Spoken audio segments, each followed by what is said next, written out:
j'espère que tu vas bien. Aujourd'hui on se retrouve pour mon premier vlog chuchoté. Donc je filme ici, j'enregistre plutôt un petit voice-over de mon vlog à Lisbonne. Donc on va commencer tout de suite. On a pris l'avion pour aller à Lisbonne avec mon petit ami. Et comme vous pouvez le voir actuellement, nous dormions dans un hôtel qui s'appelait The Lift Boutique Hotel. C'était vraiment magnifique. Là, rien que de voir les images à nouveau, ça me transporte là-bas. Le personnel était incroyablement sympathique. Vraiment, ils nous ont donné de superbes conseils. Et ça a vraiment fait que notre expérience à Lisbonne a été 2 fois, voire 3, 4, beaucoup de fois plus cool.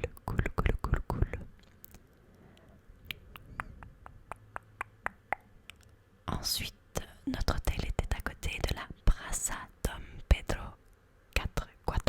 Ne faites pas attention à mon accent, je ne sais pas parler portugais. Mais bref, c'était super pratique parce que l'hôtel était bien situé. Il était juste à côté de cette grande place où il y avait beaucoup de métro. Directement après, on a été manger parce qu'avec mon copain, on adore manger. Sauf qu'en fait, on ne s'est pas rendu compte que ce qu'on avait commandé, qui est une araignée de mer, faisait 2 kilos. 2 kilos, donc c'était super difficile à terminer. Mais on s'est forcé, on a tout mangé. Comme vous pouvez le voir, les vues de Lisbonne sont absolument incroyables. C'est superbe comme ville. N'hésitez pas à me dire en commentaire si vous avez déjà été. On a été dans un parc, on s'est détendu, il y avait de la musique. Et puis le lendemain, nous sommes allés à l'aquarium de Lisbonne. Aquarium. Il y avait un grand dragon qui était constitué de bouteilles en fait. C'était pour montrer à quel point il y a beaucoup de déchets en fait dans les villes. C'était assez sympa parce qu'il y avait une petite exposition temporaire où c'était un architecte qui avait organisé l'intérieur d'aquarium et du coup ça donnait une autre perspective sur les aquariums. Vous pouvez le voir, le bassin principal est vraiment énorme. En fait, tout l'aquarium est basé autour de ce bassin et tous les autres bassins sont tournés à l'opposé de ceux-ci. Alors ça, c'est un poisson-lune. Ça me dégoûte parce qu'on dirait de la pierre.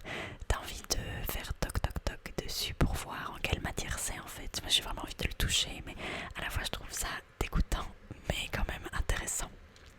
Là, on peut voir une raie qui va se faire nourrir. Voilà, c'était très très cool à observer.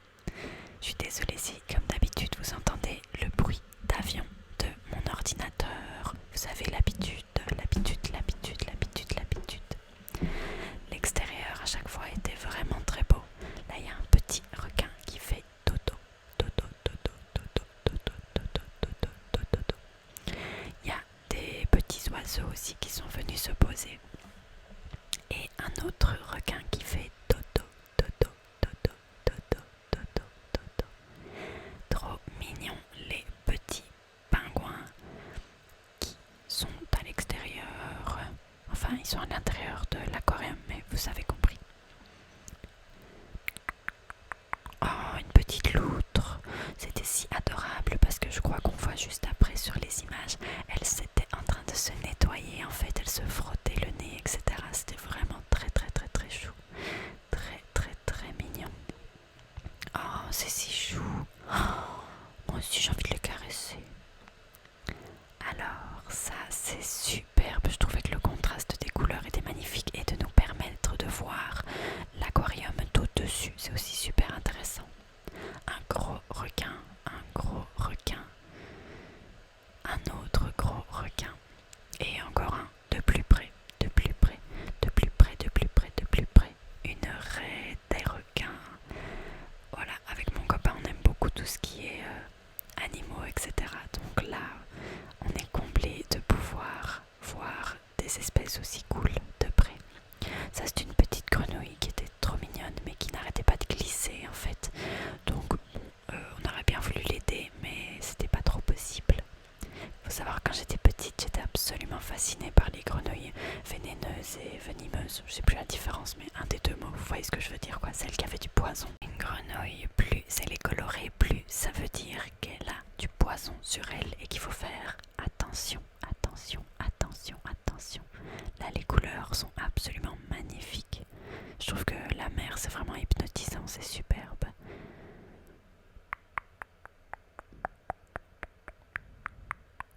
Relax, relax, relax. Ici, ce sont des hippocampes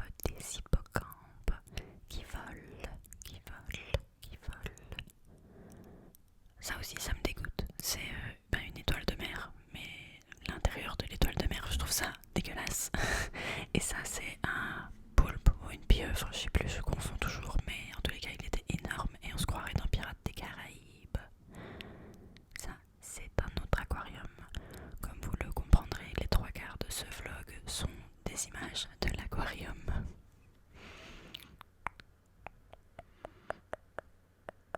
Ah, eux aussi sont trop comiques. Coucou, coucou, coucou, coucou, coucou, coucou, coucou, coucou.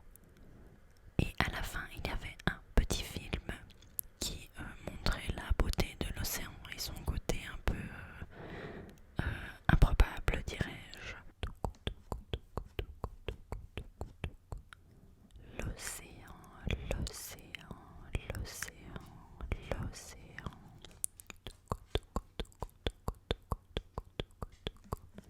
Choup, choup. Après, on a été manger. J'ai oublié de filmer la nourriture, mais c'était un petit restaurant un peu végétarien, etc. Et c'était super bon. Le soir, on a été dans la Pink Street et on s'est fait plaisir avec des cocktails et des planches de dégustation.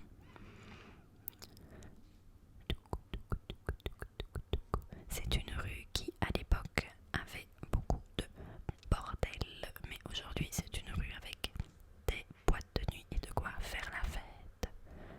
Le soir, on a pris l'habitude d'aller le long du Tage et de boire une bière. Donc là, on était avec notre petite bière le long de l'eau, avec une très belle vue. Le lendemain, on a été visiter Sintra. Pour ça, on a dû prendre le train. Et en fait, Sintra, c'est une ville qui est juste à côté, là où il y a plein de châteaux. Et c'est vraiment très très très très beau.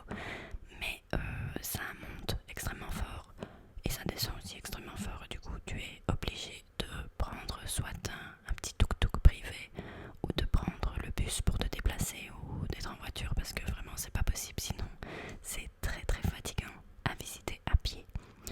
Le seul château que l'on a pu faire parce qu'on n'avait pas beaucoup de temps, c'est le Palazzo Nazionale da Pena. Comme on peut le voir, l'architecture est assez originale. Je vous avoue que c'est pas du tout mon style d'architecture préféré, mais que ça change et que ça valait la peine de voir quelque chose de différent. Ça me fait un peu penser à Alice au Pays des Merveilles par exemple. Ça fait un peu Tim Burton mais avec des couleurs flash.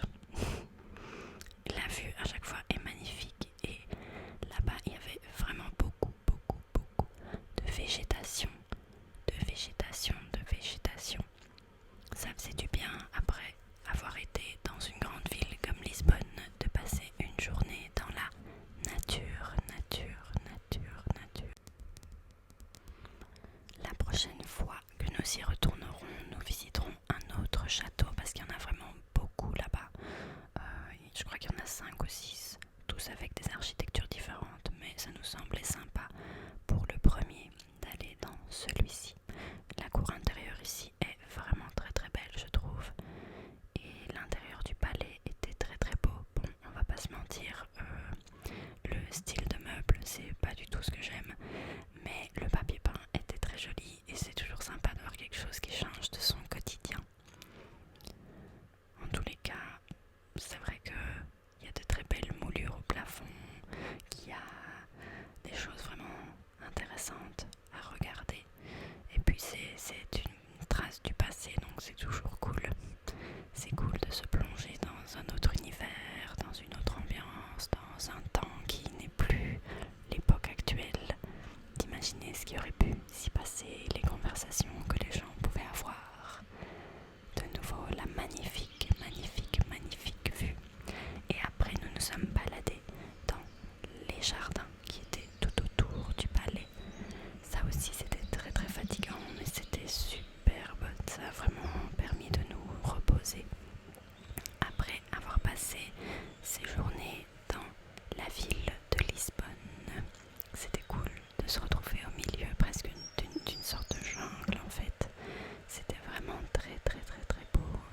très apaisant avec le bruit des oiseaux et l'odeur de la nature. C'était très apaisant.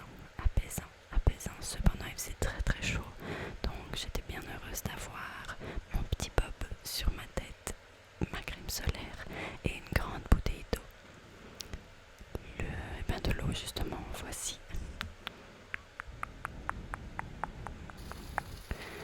Des petits animaux, vous savez que c'est ceux que je préfère. Et nous avons pris un tuk-tuk privé pour redescendre. Je vous avoue que c'était assez endiablé comme chemin parce que c'était du sport quoi. Ça penchait très fort. Mais c'était comique. Ensuite, pour commencer la soirée, on a été goûter le Kinjina. C'est un alcool spécifique de Lisbonne. On s'est encore baladé, ça c'est la grande place principale, là où tous les chemins mènent à cette grande place. Puis, comme d'habitude, on a été boire un apéro le long du Tage. J'ai goûté pour la première fois un Moscow Mule et je dois avouer que c'est mon cocktail préféré maintenant, je pense. C'est absolument délicieux. Le soir, on s'est fait plaisir dans un petit restaurant qui faisait des tapas, c'était très sympathique. Et on a même pu voir la lune rouge. On se croirait un petit peu dans Twilight. Ça, c'est le tram 28, c'est le tram qui est le plus connu à Lisbonne. L'intérieur du métro, moi le métro c'est mon transporteur préféré si je devais en choisir un.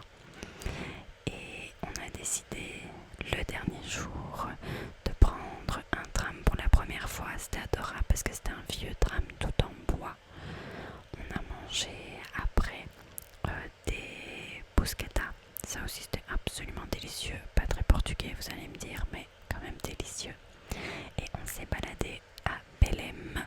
Là nous étions au-dessus du musée d'art, d'architecture et de technologie qui a une vue absolument superbe. Et Belém c'est un très beau quartier, j'aimerais bien le visiter un peu plus. Et j'aimerais bien faire ce musée surtout parce qu'il a l'air d'être absolument génial. Rien que l'architecture tout autour est vraiment superbe et j'adorerais voir les trésors qu'il y a à l'intérieur. Ensuite, nous avons pris le train et nous sommes descendus dans le sud du Portugal. Nous sommes allés rejoindre mes grands-parents qui habitent dans le sud du Portugal à Olaro. Non, je vais arrêter d'essayer de faire un accent. Bref, à Olao. Comme on peut le voir, les paysages sont assez beaux et c'est vrai que ça change de ce qu'on peut voir en Belgique. Le chemin en train était hyper agréable. C'était 4 heures, mais c'était vraiment super confortable. Après, là où ce qu'on a fait, c'est surtout se reposer et se détendre parce que Lisbonne c'était très intense, on a beaucoup marché. Donc on a eu de superbes couchers de soleil, on a profité des plages, des restaurants, des bars, de la piscine et on s'est surtout relaxé un maximum avant de rentrer en Belgique et de devoir passer nos examens. Donc la piscine, la nourriture, on a pu voir le match Portugal-Belgique au Portugal et la Belgique avait gagné. Donc ça c'était quelque chose de super fun aussi et dont je me rappellerai toute ma vie. Il faut savoir que mes grands-parents adorent le golf, donc on a été faire un petit peu de golf avec eux, c'était la première fois qu'on en faisait et je vous avoue que mon copain est vraiment meilleur que moi. Moi je suis une plaie là-dedans, mais c'est pas grave, c'était super fun de découvrir quelque chose de nouveau. Ça c'était notre restaurant préféré de poissons à volonté à Olao. Le lendemain on a été sur la plage de Fuseta. Pour y aller il faut prendre un petit bateau et on a mangé nos beignets favoris sur cette plage. À chaque fois en fait on y va et on loue un transat pour la journée. C'est pas cher du tout, c'est 5 € pour 2 transats pour la journée. Et on a aussi fait du paddle et ça aussi c'était absolument génial, mais malheureusement j'ai pas su filmer parce que bien sûr on était au milieu de la mer, mais c'était très cool. On avait un paddle pour 2 en plus, donc c'était très galère pour se mettre debout dessus, mais c'était un beau challenge. Après on a mangé du poulet, ça ce sont des tuiles très portugaises. Un dernier coucher de soleil nous avons repris l'avion très très tôt pour rentrer en Belgique, relaxer, reposer et pour faire dodo comme toi ce soir.